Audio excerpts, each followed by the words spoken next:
Today I'm joined by Adam Lowes and we'll be discussing At Close Range from 1986. It is directed by James Foley from a script by Nicholas Kazan, which was itself based on the true-life Johnson family crime saga that ended in 5 brutal murders. The film stars Sean Penn as Brad Jr. and Christopher Walken as his father, Brad Sr. Now, Adam, this was your suggestion for the podcast. Why did you bring it to me? It's a film I've loved since I saw it, kind of late 80s, early 90s. It wasn't on Moviedrome, but it was kind of on BBC Two at a similar time. And yeah, I kind of fell in love with it back then. I didn't see it for a long time because I didn't have the VHS, and then when kind of the DVD market came about, I kind of picked it up again and fell back in love with it. But for me, it's one of the finest sort of American films from that era.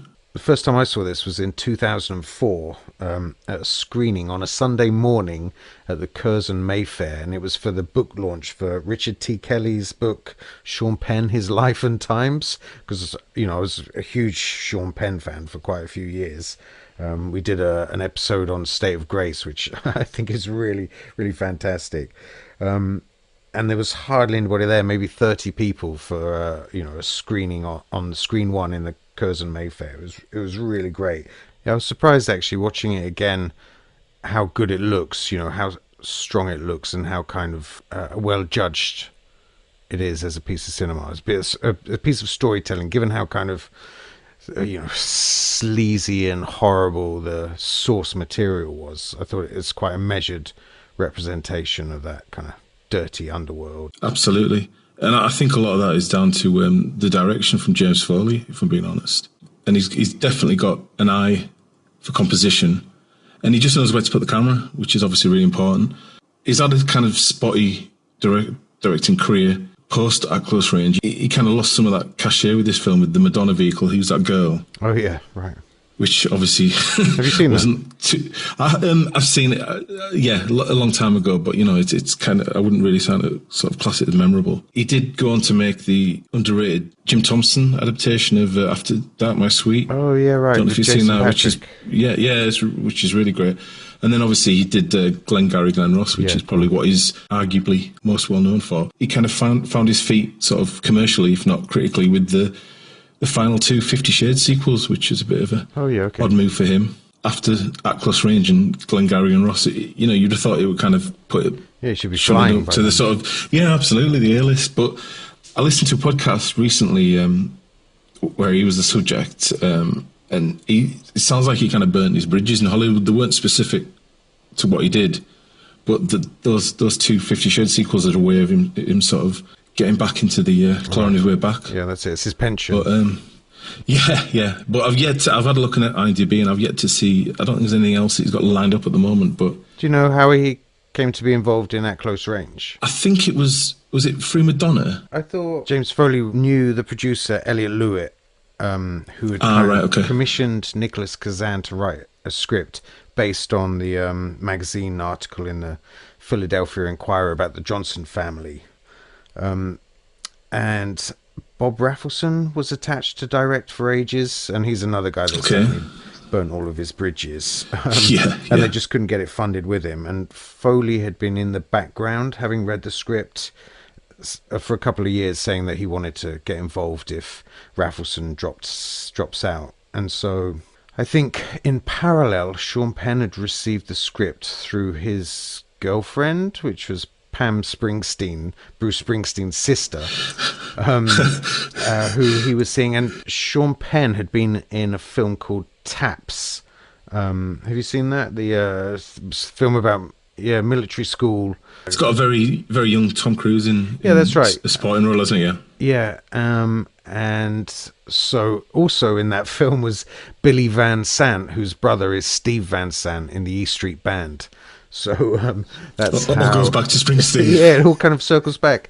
And when Sean Penn was engaged to Springsteen's sister, before Springsteen really got big, Sean Penn had heard Highway Patrolman and on a demo, and phoned Springsteen and said, "Look, I want to make a film based on this. Can I have the rights?" And he had the rights to it for about 10 years before he made The Indian Runner, which is based on that. So it all kind of links back in. But yeah, so apparently, I think Penn might have been attached after Foley, and then as it kind of moved forwards and Penn was getting bigger and bigger, he ended up being able to kind of steer it.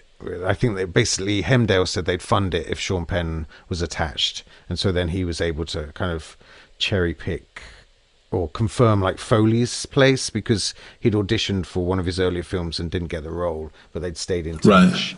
And then I think Sean Penn was homeless and moved into James Foley's house while they were just talking about the project. And then kind of a year later, they got to make it. So they basically spent a year living together and developing the project, which I think is where some of the animosity between the producer, writer, and the director and star came from. Right, because they're sort of they're feeling out the material and it's kind of deviating from. Yeah, well, I think if the director and lead actor, you know, have all the power and they're just in love with the material and, you know, are living it and breathing it, then of course, you know, the producer and writer are going to be excluded. I just think there's a lot of confidence there for someone who's, you know, it's his second feature. Yeah, but I think there's something about all that time they've spent talking about it, you know, just developing it and, you know, working through every little nuance of the characters, you know, to get the timing right, you know, what's important to people that age, you know, what are they looking for, where do they get their security, is it from their family or from, you know, the new connections they make as they're moving out of the family home. All of that stuff is there. It's really great. Yeah, absolutely. I think Penn was instrumental in obviously casting his brother and his mother, and also Christopher Walken, who had seen in Hurly Burly. It's interesting because his mum actually plays his grandma in this, doesn't she? Yeah, it's a little unfair, I thought. Yeah. But I guess the mum is supposed to be, you know, like a teenage bride, isn't it? You know, I think. Yeah, absolutely. I think Brad Senior, he likes them young, doesn't he? He definitely does. He definitely does. And his girlfriend in the film, she's played by, is it Candy Clark, who was kind of. Yeah, she was in America. You know, she was a sort of prominent 70s figure, wasn't she? She was in American Graffiti and kind of. Yeah, she was nominated for American Graffiti. Right. Okay. And I think in this film she plays, is it Mary Lou? Yes. And then in The Man Who Fell to Earth she plays Mary Sue. She was actually married to Marjoe Gortner for a while. Do you know that guy? He's in Star Crash. Oh yes, yeah. So obviously you've got the opening shots, which. For me, it's hard to push Skull and iconic, but they're definitely sort of striking. I mean, it kind of positions like Penn as a sort of latter-day James Dean, don't you think? Yeah, definitely. I mean, Foley said that East of Eden was a visual reference for this film, this idea that you take widescreen and use it to make something intimate and personal. Yeah, those opening shots of Penn just driving, you know, and it's clever. There's no use of, you know, diegetic music just to sort of underpin his coolness. This is when you first hear the score for the film, which is by a composer called Patrick Leonard, who was a frequent collaborator with Madonna back in the day, obviously. So that's where kind of her involvement came as well. He uses, so it's Madonna's Live to Tell, which was kind of a top 5 hit back in the day. It's quite a simple few notes, isn't it? But they're really sort of effective, quite brooding. Yeah, I'd say they are to begin with. It's kind of my only niggle with the film is the repetition. You know, that's all the score is slight variations on the theme of Live to Tell by Madonna. And she gets like the first title credit at the end, doesn't she? Film finishes she does. It's like, song by Madonna. yeah. Which is obviously some sort of contractual thing, but it's a bit odd. But I know what you're saying, but I kind of like the way that those kind of, throughout the film, those few sort of notes are arranged quite differently. They're quite, you know, it's similar, but it's kind of haunting to begin with. Yeah, and there's a subtlety there with each one, and they kind of twist it a little bit just to kind of reflect the scene that it's being played over, really.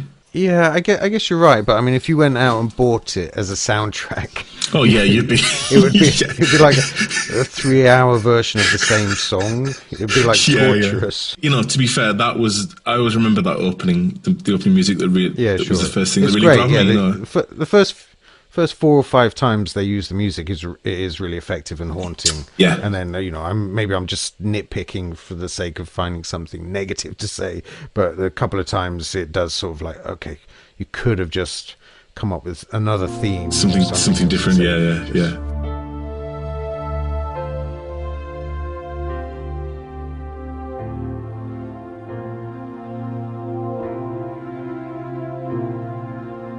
You've got Fright Night Stephen Jeffries. I don't know if you were familiar with him at all. No. He's Chris Penn's friend around the beginning. Oh yeah, the little fella. Yeah, so he's interesting sort of side history here. So he was kind of big as in the 80s, playing the sort of geeky, sort of weirdo sidekick. He was also in a film called Catholic Boys. You ever seen that? aka Heaven Help Us. It's like a coming of age film set in the 60s in like Catholic school with Kevin Dillon and Andrew McCarthy. No. It's a nice little film. It's got Donald Sutherland's in it. He plays like a priest. Okay. But anyway, Stephen Jeffries subsequently went on to have like a really long career as a gay porn director and actor. Oh right, okay. With a weird pseudonym, and he sort of dips his toe back into like mainstream stuff very occasionally. I say mainstream; it's all kind of like down and dirty direct-to-video stuff. But okay. So he went on a kind of different path. All right, whatever pays the bills. And then you talked about Chris Penn as well, who is fantastic in this film. Yeah, he's really good. He's one of those actors. I think he's more notorious just for his reputation as being a hellraiser than he is as an actor. But all the things I've seen him in, he's always been really solid. Obviously, he's in Reservoir Dogs and gives kind of a really great performance in that. I remember him and love him most for Best of the Best. Of course you do. Yeah. That's such a good movie. I think he won an acting award at Venice for Abel Ferrara's The Funeral. Oh right, if I'm not mistaken. Yeah, I've never seen that. Was that another Christopher Walken film? Yeah. In this film, he's definitely got the sort of range of his brother, the nuances. It's quite heartbreaking what his kind of journey that he goes through. Yeah. I mean, talking about the casting of the Penn brothers and Christopher Walken, with Sean Penn dyeing his hair, and they kind of all have these piercing eyes, and there's a certain sort of sadness and danger to all three of them, which is it's really convincing. There's a scene about midway through where they're all sat around the table at a diner, and you can definitely feel, it feels like a genuine family. One of my favorite things about the opening is that we're kind of 5 minutes in before we get any dialogue at all. We have that really nice kind of sequence of I guess it's just a reverse shot of Brad Jr. looking at Terry as she's standing by the statue with all the other teenagers in town, just kind of hanging around smoking, talking shit. And the way he looks at her from the truck and the way she looks back at him, the way it kind of lingers on that. It just feels like, I don't know, it makes you remember being a teenager and how important that those moments of contact with another human being, how life-changing they felt. I just think that stuff is really beautiful, even all the way through to when they talk, and it kind of has both the confidence of youth but also the insecurity. It's really, really well balanced. Yeah, it's beautifully done. Just a little moment before that, actually, where he kind of drives into the square, there's a big red tractor that kind of enters frame, right? Foreshadowing. Yeah, absolutely. But it kind of stands out like a sore thumb initially. It looks quite surreal. You see this like big open top tractor, but obviously it's a great way of sort of telling you where the sort of rules set in. It's great. It's just a nice little touch. I used to live in Wiltshire, and one of the worst things would be driving along the road when a tractor pulls out and jams up the traffic for like 40 minutes. A 10-minute journey sometimes takes an hour because you're behind some tractors. Really infuriating. Yeah, we see Mary Stuart Masterson as Terry. We kind of introduced her in those kind of fleeting shots, but then we kind of cut to another moment where we see we're first introduced to Brad Jr.'s brother, and it's outside a liquor store where he's basically paid a guy. He's underage. He's paid a guy to go and buy him whatever, some bourbon, and the guy's come out of the store and said, "Look, you're not having it. I'm keeping the money as well." Yeah, well, we don't see what happens, but the guy that comes out, he's just like, this kid's a wise ass, and he's like, which one? He's like, the big one. He's got a big mouth, and he's like, that's my brother. And you can see in Penn's face when he's saying that's my brother. That's real. Yeah, totally.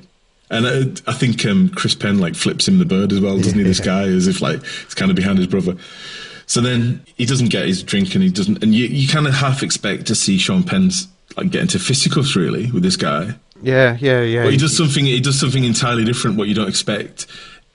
I wouldn't call it passive, but he proceeds to sort of climb on the bonnet of this guy's car And this guy is like, "You're crazy, you're crazy," and he drives away with Penn on the bonnet, trying to shake him off. Yeah, he's doing his own stunts as well, isn't he? He does that Yeah, a couple yeah, of times. yes. There's another point where he's thrown off the porch. And Yes, he does it all that's in one definitely. shot. Yeah, so, Yeah. I mean, he's only 25. You should be doing your own sort of basic stunts at 25, right? Totally. But it's it's interesting because it doesn't position him as some kind of like thugging away. He's got something about him. It's he could easily have just descended into like this like fight, but he decides to play it differently. So they end up this guy ends up kind of spinning around, and he does a couple of sort of laps around the sort of main town fountain, and then he kind of gives up. Right. Gives up the $5. Gives up the gym. He does. Just says you've got something wrong with you, kid, doesn't he? Yeah, you're a crazy kid. You're crazy. Yeah, so but it's nice. I think you're right that he is looking for another path. I think deep down in his subconscious, and that kind of illustrates that nicely. And then he goes over and meets Terry after this, and immediately he's all sort of sweet and shy, isn't he, with her? And they have this kind of awkward exchange a little bit, and he tells her she's got really nice eyes and stuff. And then he hands her a pill, doesn't he? Yeah, I mean, there's a lot of drug taking in this movie, but it's all kind of casual. It's not even manic or it's just something to relieve the boredom. You see that with all the characters, and I think it's fairly non-judgmental in its portrayal of kind of bored working class / poor people, already kind of disenfranchised from the rest of the country, with industry dying and all of that stuff. They are just spinning their wheels, aren't they? They've got nothing to do. Yeah. Apart from recreational drugs, which growing up in a sort of semi-rural area, I can kind of get behind. So beautifully photographed, that stuff. The really long lenses, the out of focus lights just kind of twinkling in the background.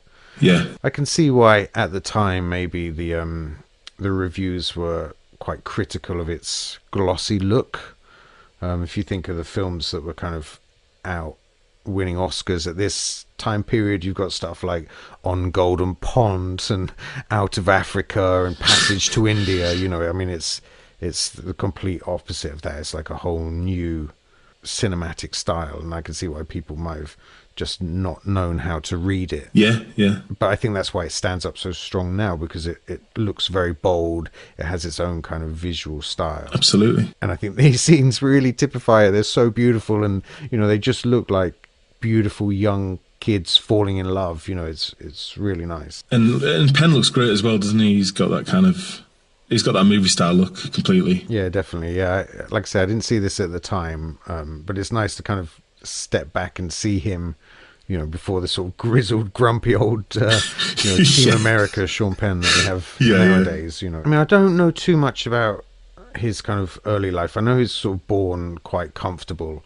And I know that he has spent a lot of time, around working class artists and creatives and looking for something kind of authentic. He hasn't just stayed within the Hollywood bubble and just, maybe cinema's purpose, part of it is to, celebrate those blue collar workers that, hold the country together. So the next scene is presumably the next day, and this is interesting because this is when Walken's introduced. And I really like this because it's done without any sort of fanfare at all, or kind of, there's no kind of anticipation. It's just Penn's kind of fixing up his car, he's drinking a beer, it's kind of midday. Yeah. He's not too concerned with sticking to sort of social norms or anything. And Walken literally enters the shop. He just knocks the door, doesn't he, on the family home, and strides in, looking for the mother. Yeah, but what's interesting about this is Brad Jr., his son, doesn't actually know who he is, and even Brad Sr. he's a little bit unsure. He doesn't know which brother is which. Yeah, and he thinks Crispin Glover, who's playing Lucas, he thinks that he could be Tommy as well. He doesn't know. He's not sure, is he? So he's obviously been away a long time. Yeah, Penn's there's a standoffishness, but there's he's kind of intrigued as well, isn't he? This guy he's just there's a little bit of recognition there, isn't there? But he doesn't want to kind of overly commit to it, does he? No, well, it must be fucking shocking as well for your Yeah. dad just to walk in the front door having been absent for, even if we say 10 years. Yeah, yeah, absolutely. So you kind of they have a kind of chat on there. He says, I think Walken says, "How old are you now?" Penn sort of gives him this rebuttal. He's like, "Old enough." Yeah. And Walken's like, "Damn." and he kind of leaves, and there's a wonderful moment. You mentioned that Chris McGovern's in this scene. Chris McGovern's playing this quite flamboyant character, surprise. And he kind of turns, he watches Walken sort of leave the room, and he turns back to Penn. He's like, "Who's that?" Does this sort of breathy sort of... Yeah, he's bonkers, Crispin Glover, isn't he? You sort of forget sometimes. I think he's almost too much for this film, just because it feels such an over-the-top performance. But you know, having also been a teenager, I remember there's always like one kid that's always who's just a bit too much. You know, has watched too much TV. I think after that, we kind of it's in the evening, and Tommy and Brad are kind of getting stoned, watching TV. Another slight niggle I have with the film is that Alan Autry plays Ernie, which is it's not even their stepdad, it's just their mum's boyfriend who's been around for a couple of months. And he comes barreling into the scene, and I don't know if you're a fan of Southern Comfort. He plays Coach in Southern Comfort, and he was always one of these actors. I think he was a football player first, and then just did a little bit of acting on the side. But after Southern Comfort, which I've seen so many times, I always think he's a huge star because I just grew up watching him probably every month. So when he came barreling into this, I was like, oh my God, he's in it. It's going to be great. And then he's kind of out. That's his one scene. That's the only scene, yeah. He's pretty good, though. He's pretty He's commanding, really isn't good. he? Yeah, that's it. And he's fucking livid. He just has to get up for work in the morning. Yeah. His kids are getting stoned and drinking beer. And he has that brilliant line where he says to the boys, he's like, "Is that my beer you drink?" There's Colt 45. You can't afford it. can't afford them. Can afford them. They really just put him in his place. Yeah. You can see why he kind of loses his rag and turfs Brad Jr. out onto the lawn. Yeah, and when you say turf, he really flings him out, doesn't he? Yeah, he kind of does. that's it. He does a massive somersault. And he's giving him a bollocking, about being disrespectful. And Brad, Sean Penn just spits in his face, and that's where he goes fucking ballistic and flips him off the porch and onto the lawn. I always wonder whether that was improvised, that bit, because the reaction is so fuming and like so humiliated and so angry. I just wonder whether he knew that was coming. But this is the thing. This is interesting because this sort of scene spurs Penn on or Brad Jr. to call his dad, obviously, because he's literally been thrown out of the house. Yeah, that's it. There was a nice story. So he phones his dad. His dad comes and picks him up, and then they kind of start to go through their getting to know you bonding phase. But apparently, once the film was all kind of greenlit and they had dates set for shooting, Sean Penn picked Christopher Walken up in a pickup truck, and they spent 3 days driving across America to get to the location just to kind of do all of that. He said they didn't talk about the film or the script or any of that stuff, but they just kind of got to know each other a bit better, he said, over that journey. Imagine going cross country with like Chris Walken, or vice versa. Yeah, that's it. What do you think of Christopher Walken in this film? I think I love him. He's really good. He's got a sort of campy playfulness as well, hasn't he? Underneath yeah, he's that really sort of charismatic. I think. Yeah, you can see. I don't know too much about the guy that the story is actually based on, but you can see how this character, is able to charm and absolutely run a criminal gang and a sort of small criminal empire, and to bring lots of people in and to work a crew and to keep everybody on their toes. Yeah, you definitely feel like he's competent and intelligent. And this is so obviously Brad Jr. goes to the house, and this is when you're introduced to the gang as well. That are kind of all just sat around. I mean, it's not your usual sort of outfit, is it? They're all just sat around the sort of living room floor watching TV. Yeah, really with cramped in, aren't they? Yeah, one of them's on the floor. Yeah, it's a really nice introduction scene. I like it that every time Tony Pine is introduced, he always just mumbles, "This is Tony Pine. He's epileptic." And then he introduces Mary Sue, doesn't he? And he's giggling and says, she's only about 5 years older than you. Like Brad Jr. is immediately sort of brought in, isn't he? There's no kind of... Yeah, they don't take him on the first job, but, he's got a home there. Two of the guys in the room are his biological uncles, aren't they?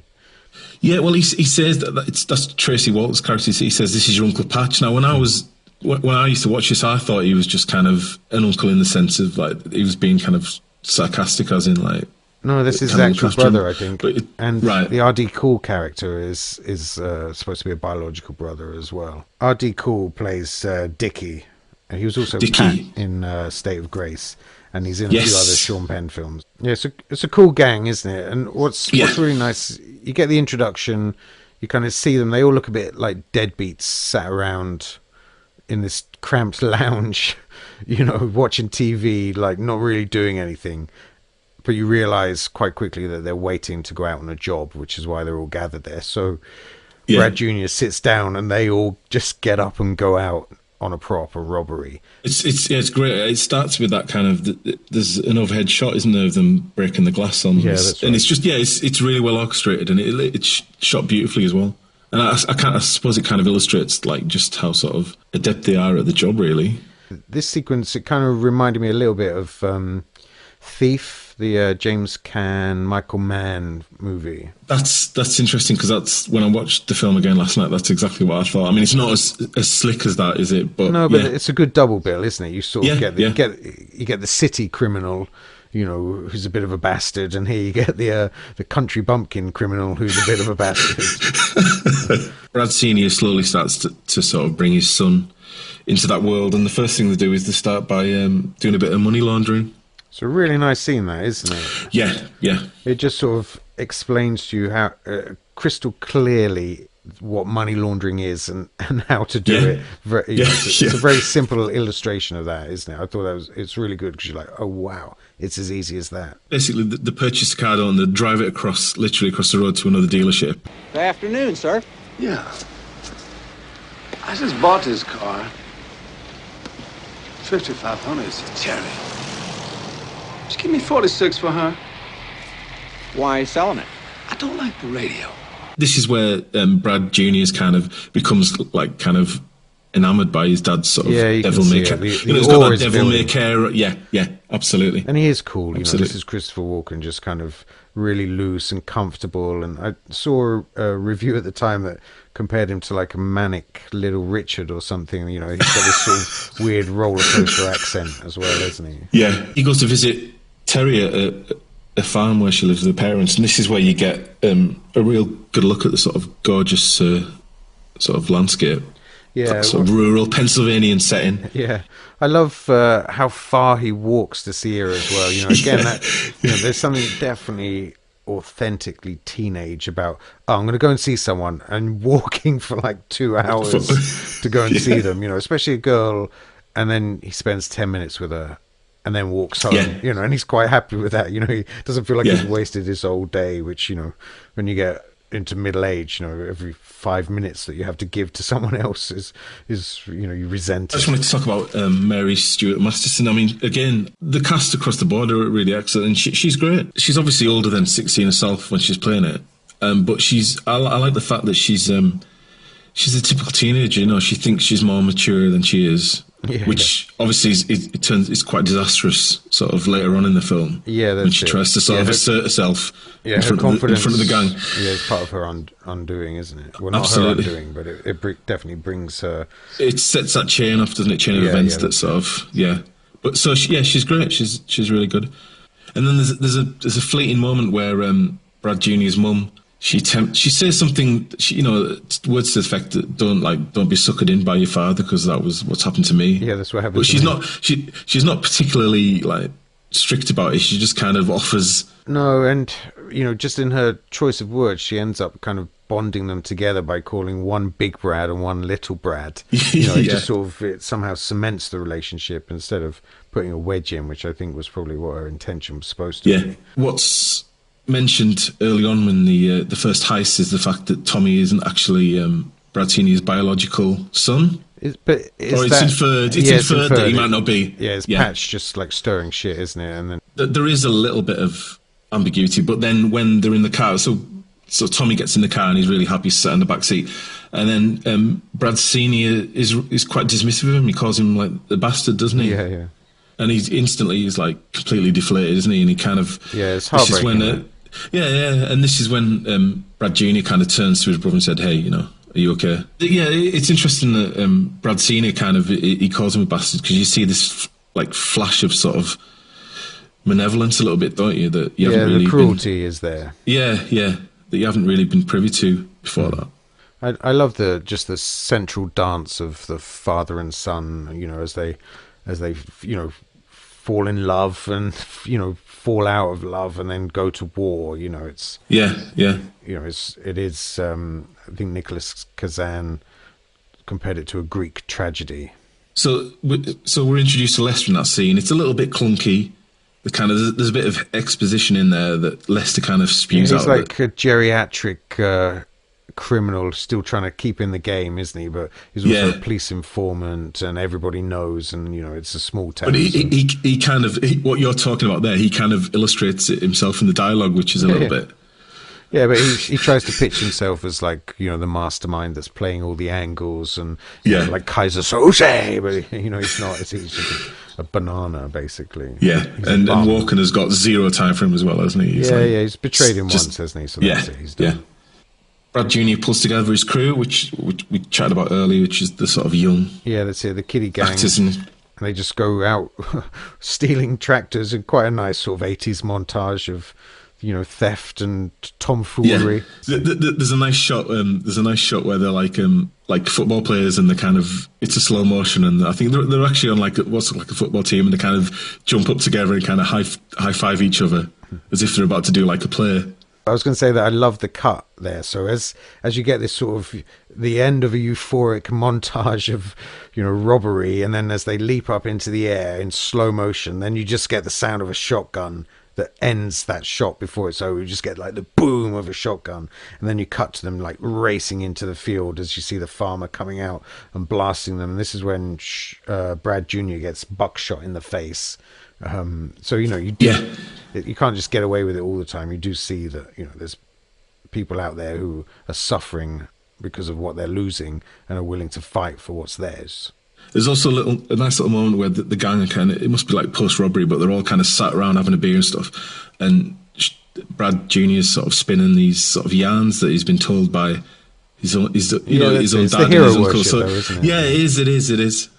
And that's nice because they're really sort of, they're completely sort of enticed in this like tall tale. Well, Brad Jr. is their passport to this life of crime. Which, if you haven't got any money, if you've got no prospects, to suddenly see an opportunity that everyone's telling you is kind of foolproof. You're not going to get caught. Nobody gets caught. These guys are pros. You just buy into it, especially if you're some naive kid, aimless sort of youth, that wants something that, absolutely. So you talked about the kind of the shotgun. So Brad Jr. takes some buckshot in the face, doesn't he? Which is, I like the fact that it's not. Again, this is all like the beauty of sort of editing and filmmaking. You kind of hear the sound effect, and he kind of turns his head slightly, and there's kind of blood, but you don't see like an impact or anything. It's just the way it's cut. That he's obviously been hit. There's no sort of flashy sort of effects or anything like that. Right. It's just, or makeup. It's just. He phones his dad, and his dad says, "Look, don't come to me. Don't come to us. Like, haven't you got a woman? Go to her." Yeah, that's right. And that leads to one of my favourite scenes in the film with Patrick Leonard's score. But it's a variant on it. This it's is really perfectly nice. placed, though. Yeah, this is great. Yeah, you see all the young gang just celebrating and drinking and partying, and they go. It's very very much like Americana, but to a flooded quarry. Yeah, it's a kind of montage, isn't it, of the gang kind of having fun and frolics, but it opens with the scene opens with these beautiful sort of overhead, the cameras underneath, and the kind of kids are doing backflips into this quarry, like you say, this flooded quarry. Really nice, isn't it? And flying, aren't they? They're literally flying. Yeah. And again, it's all about that sort of the freedom of youth. Yeah, it's really nice because we've seen the individual members of the gang, but we don't really know much about them. So it's nice that each of them kind of gets a little shot or a sequence where their personality is sort of underscored for us, just so we kind of know who's the crazy one, who's the stupid one, who's the fun one. So then Brad and Terry start to make kind of plans because it's getting serious. They want to kind of get a place and stuff, which is a bit, she's like 16, she hasn't finished school. I mean, her parents are like the absent figures from this film, but I mean, surely she talks about them. She says that, they're going to call the police soon if she doesn't go home. And, she is kind of under her mother's command still, isn't she? Her mother's already grounded her for 2 weeks at the start of the film. So, yeah, I think sometimes the only way you can, if you can't negotiate with your parents, then you have to just go, don't you? And I think that's what she's pushing for. And she needs Brad to kind of make that happen. And for that to happen, they need some money. And for him to get some money, he's going to have to step up his criminal game, isn't he? And this leads to the scene we sort of touched upon earlier, where this is the she's kind of introduced. Yeah, she's introduced to the gang. We'll talk about the DP for a second. His name's Juan Ruiz Angel. So it's basically he's a Spanish expat that went to work in America, but he really likes kind of the use of like shadows and darkness, doesn't he? And kind of smoke to accentuate the sort of atmosphere. The stuff he does here is really nice. Yeah, it's really solid. It's really beautiful. Of this, I would have expected him to have had a long, kind of glorious career making beautiful movies. But yeah, like I say, it's really only his collaborations with James Foley that I've seen. Well, we're talking about the crew. Should we talk about Howard Smith, the editor?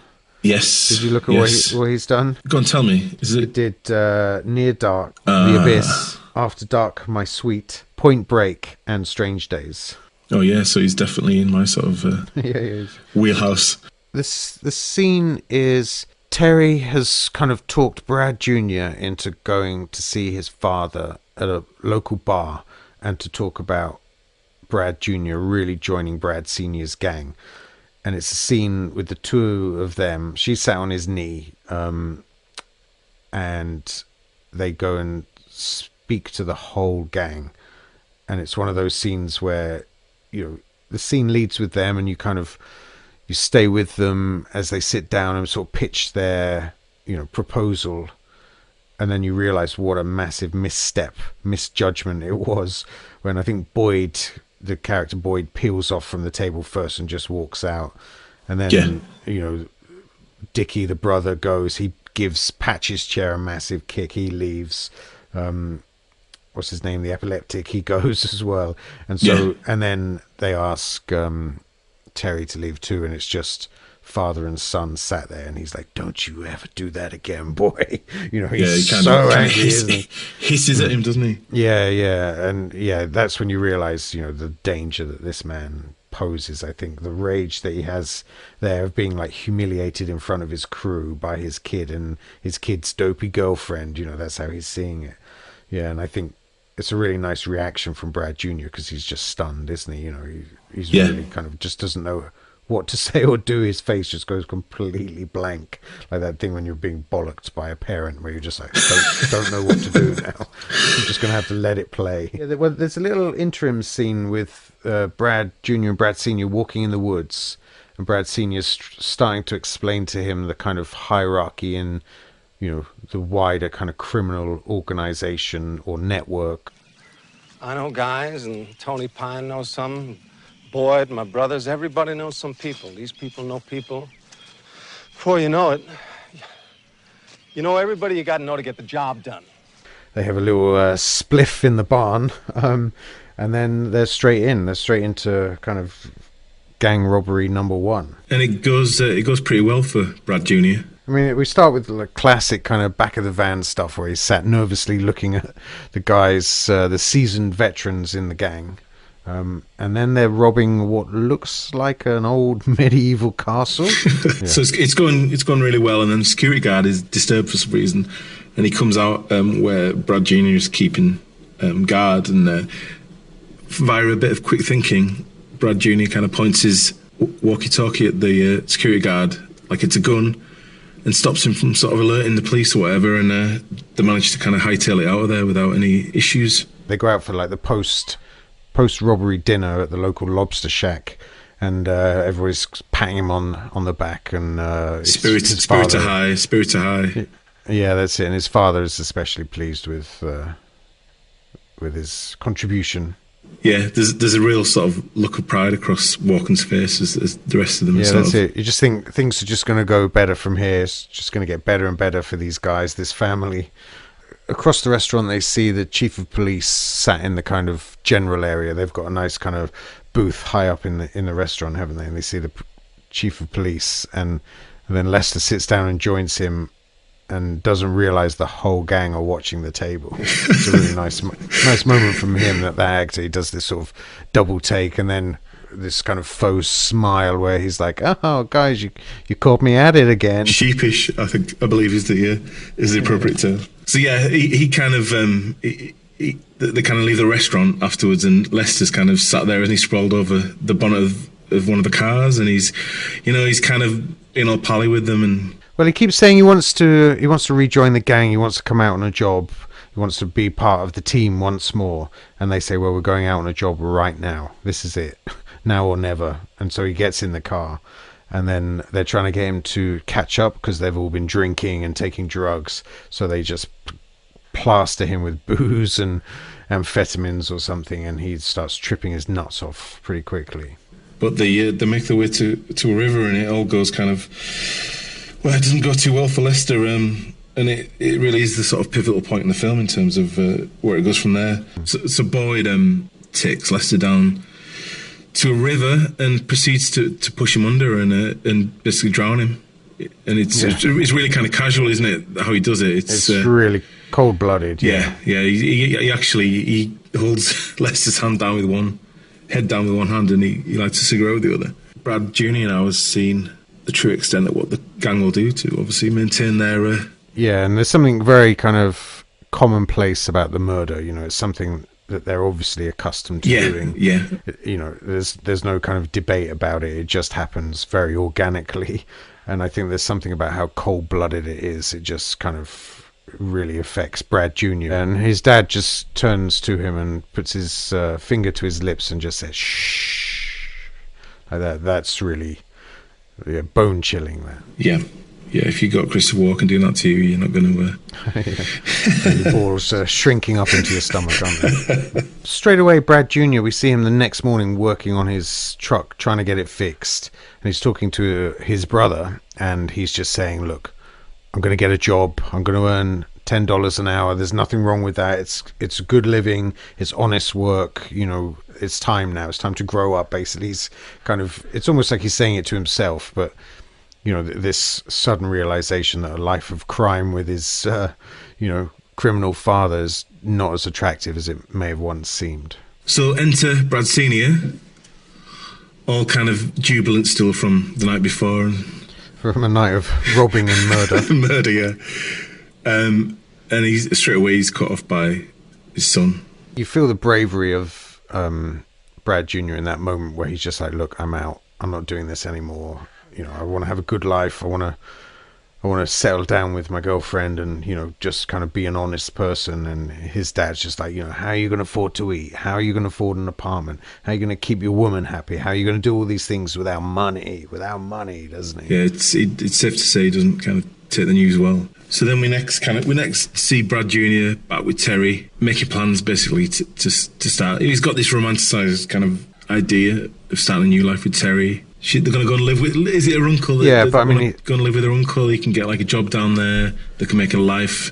Yeah, it's in another state, isn't it? It's quite far away. Yeah, but they're broke, obviously. They're just teenage kids. They got no money. So Brad Jr. comes up with the idea of the kiddie gang getting together for one last big job. Yeah, they really go for it, don't they? And and obviously they get nabbed, as you'd expect. But what happens is one of the friends Stephen Jeffrey plays, he sees like a cardboard cutout, doesn't he, in the display window, and he's like, "I've got to have." Frustrating. He's like, "I've got to have this," and he breaks the glass and pulls it. And this is what it sets off the alarm. Calls the cops.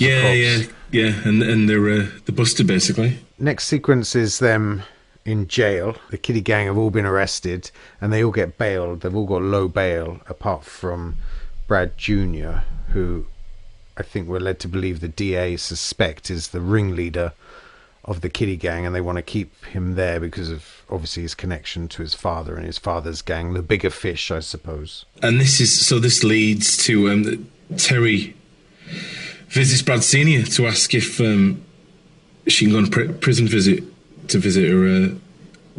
If she can hitch a ride with them. A boyfriend behind bars.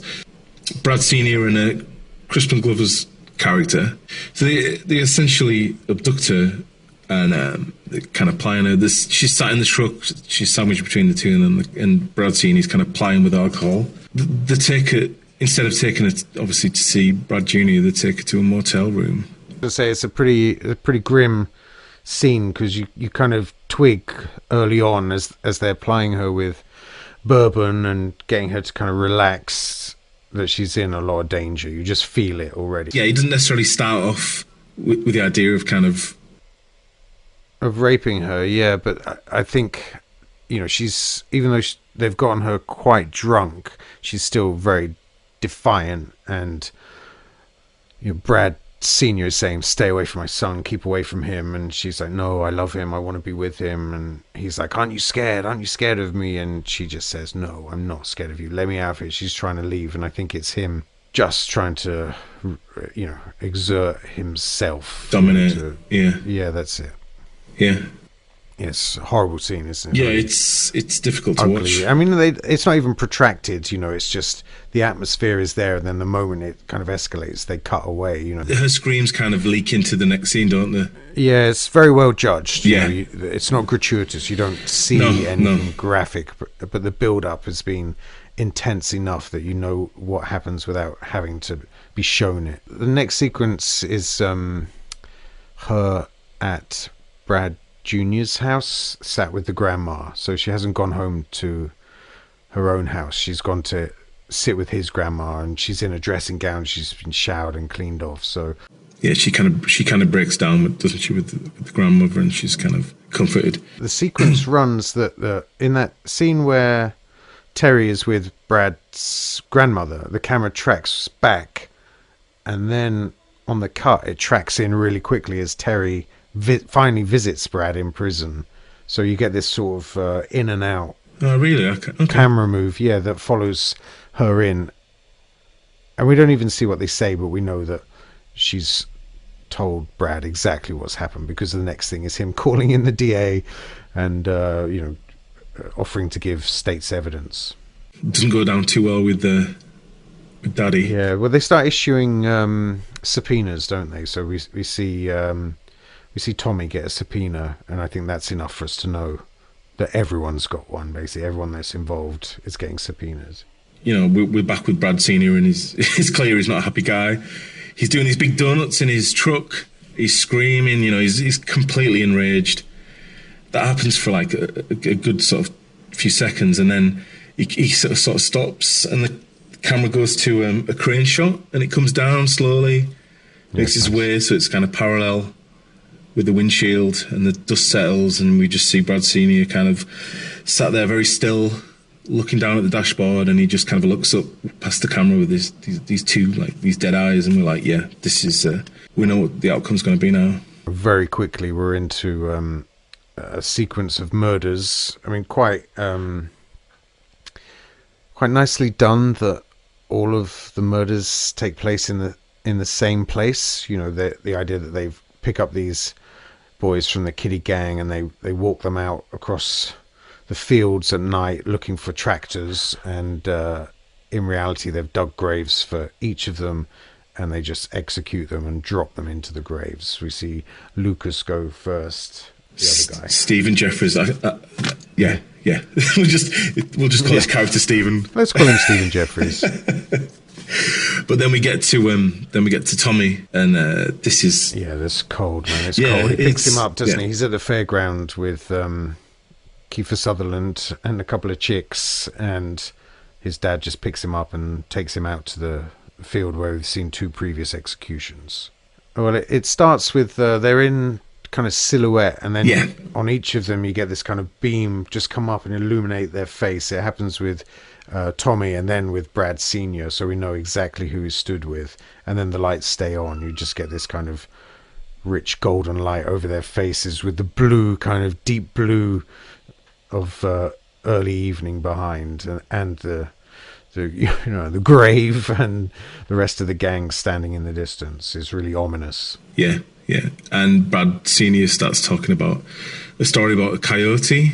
Yeah, coyote bitch in heat, bringing the local dogs out to the coyote pack for them to eat. And you can kind of see it start to sort of dawn on Tommy that, you know, this is, he's not leaving this place. Brad Senior asks him, you know, he's like, Tommy, if you were to go up against like the grand jury, basically, would you kind of dob me in? So Tommy's like, no. And then immediately after, you see his face break, and he kind of lets out this plea of like, Daddy.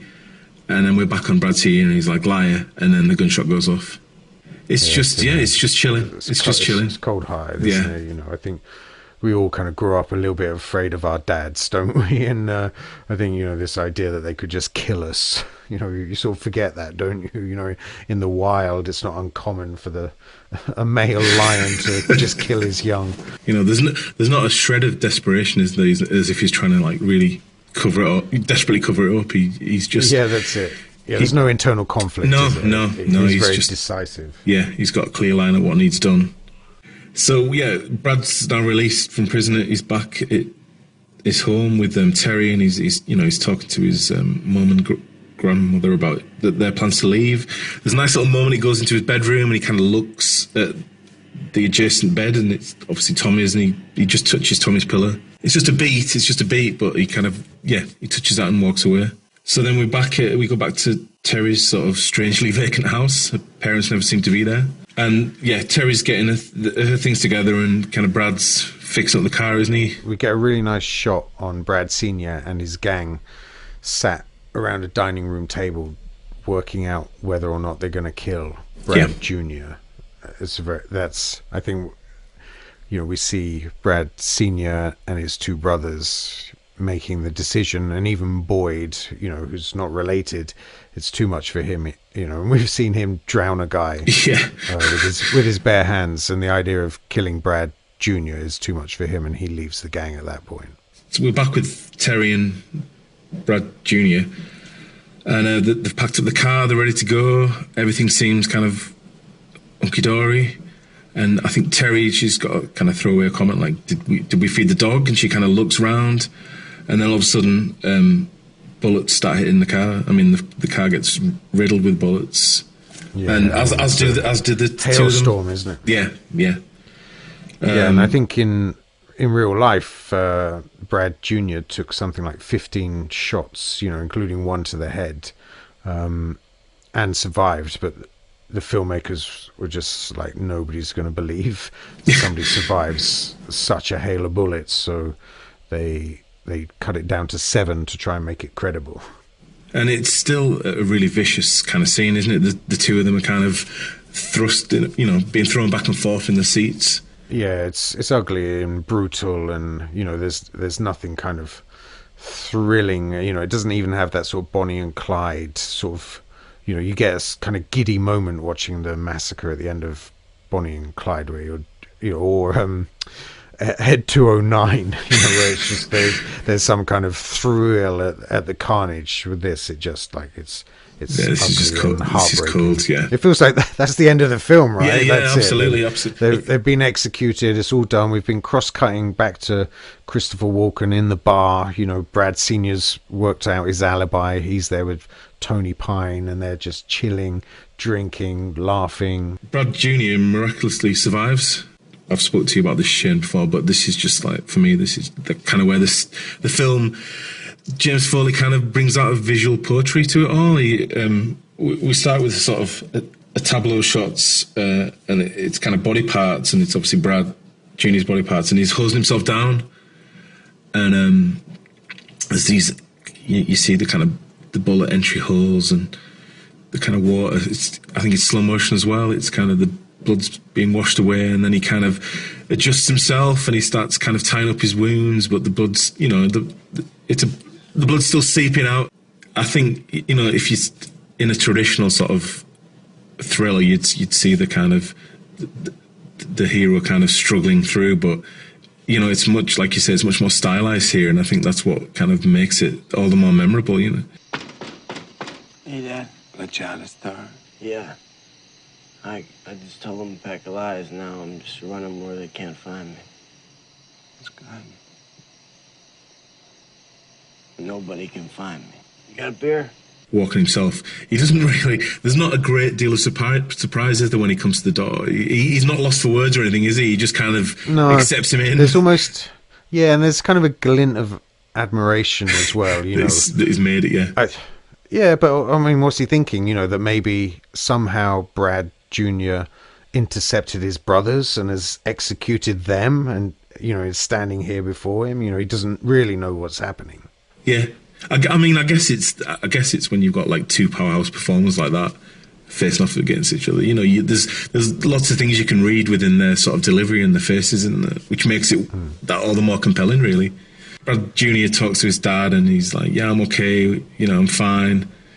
Can I use your toilet?" That's when he's kind of he gets into the toilet and he kind of lets it all kind of almost lose his composure, doesn't he? Because he's that kind of we see like his legs wobble. You know, he's kind of his head's spinning. You know, we can really see that he's struggling. But you know, the nip to the loo was just so that he could find his dad's stashed 9mm pistol, which he has struggle kind of loading, doesn't he, and cocking because he's that weak.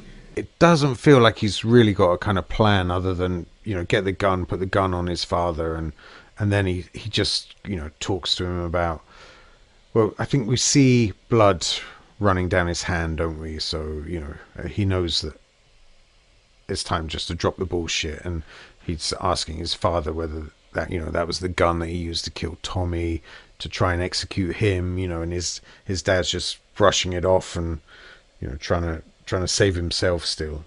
Yeah, legend has it that Christopher Walken is quite apprehensive about guns on set, so, you know, he always takes each weapon, you know, checks the chamber, checks the barrel, you know, checks the magazine, make sure everything is kind of safe for him to do a scene where somebody's pointing a gun at him. Apparently he's quite fastidious with that sort of stuff, and Penn knew this, so once he checked the gun and the cameras were rolling, he said, wait 1 second, marched off set, said to the props guy, "Give me the other pistol," and then came racing back on set and went straight into the scene. And that's why Walken apparently is really bricking it, because he thinks he had another gun stashed just to kind of unnerve him. And it was the same gun, you know, obviously. It was just one of those actors' deceptions in the moment. And it does sell that moment, doesn't it, completely?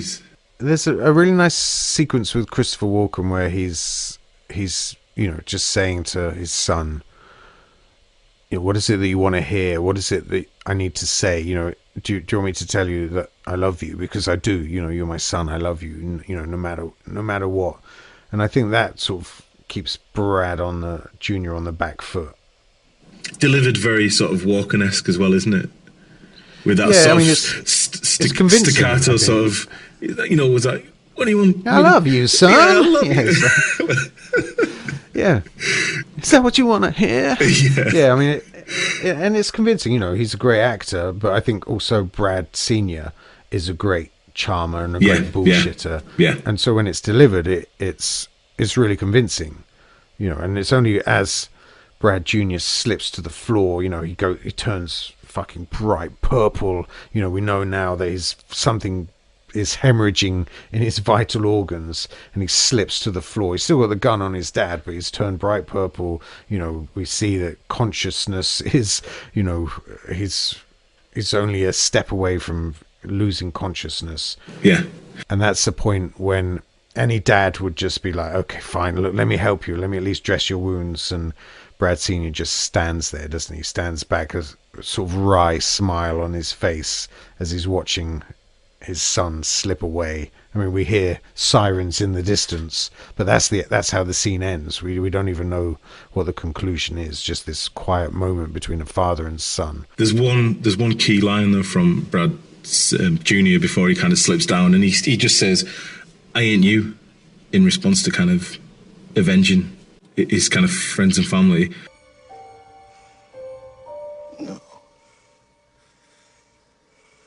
No, I ain't you. It's like this is too easy. I want you to die slow. I want you to die every day for the rest of your life. And yeah, that's his. I suppose that's kind of his redemptive arc, isn't it? That he isn't, for all his faults, all his kind of youthful sort of misdemeanors, he's not his dad. And then there's a nice crossfade, and we're in a kind of we're in day, and obviously several months have passed, or it's implied that several months have passed. Crossfades to like a blue sky, doesn't it? So you get this sense that maybe Brad Jr.'s left this mortal coil, risen above. But luckily we're just looking at a kind of classic movie Ranger helicopter as it comes into frame and then lands, and we realize that we're at the kind of the courthouse for the grand jury. This is the final sequence of the film. We see Brad Sr. and his gang are rounded up and marched into the courthouse. We see Brad Jr.'s mum, grandma, and Kiefer Sutherland still alive, thankfully. Yeah, and this is, he hasn't got a particularly prominent role in the film, really. Out of Brad Jr.'s friends, I suppose he's got the least to do, hasn't he, Sutherland? But there must, he survived. He survived, but we don't know why, do we? It's never kind of established how he managed to get out of it. But legend has it that very shot at the end with Sutherland kind of looking on, that was what inspired the late great Joel Schumacher to cast him get him in at least for the role in The Lost Boys. We see Brad Jr. being escorted out of the helicopter by some police, and he's got like a jacket over his head, and he looks like a gaunt figure, doesn't he? They're almost kind of supporting him as he's walking. He's sort of trundling along. And I think Penn, said that he wanted to start the film kind of ripped and, seemingly indestructible, and then this idea that he just slowly diminishes across the film until the final frame. He just looks like a kind of, it's a little bit come and see, isn't it? This idea that a child has experienced so much trauma that it destroys him. So he has that kind of gaunt, exhausted appearance, but he's still like a young boy. He's a teenager or early 20s or something, but he just looks absolutely exhausted by it all, doesn't he? And then the DA just asks him to name something like, do you recognize Bradford Whitewood Sr., and what is your relationship to him? Something like that, doesn't he? And this is Penn at his best, his very best, in my humble opinion. It's great. I mean, he can't bring himself to say who he is. He's choking on it, and he kind of goes through the emotions. His face kind of crumples up, gets himself up. He tries to compose himself by drinking some water, and he's really struggling. He is. And you don't even know what he's going to say, but when he drops it, when he finally gets the words out, it's devastating. He says "my father," and then freeze frame, and then classic 80s freeze frame. Yeah. Although it's a bit of an odd one, really. It kind of the freeze on Penn, and then the freeze frame sort of zooms in a little bit. Yeah, there's a weird, slightly unnecessary zoom, but I'm nitpicking. It's still powerful. It's still powerful, and then we get it's great end credits, and the first one on there is a big fat Madonna font, isn't it?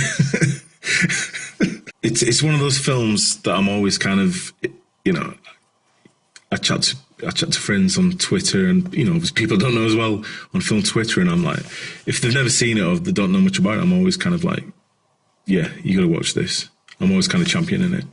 In fact, I did a tweet a couple months back, just kind of tweet a picture of it and just kind of give it a mini review, and Eric Red picked up on it. The guy that, the Hitcher in Near Dark, I've interviewed him a few years back, so we're still kind of on friendly terms. And yeah, he just kind of echoed like my sort of appreciation for the film.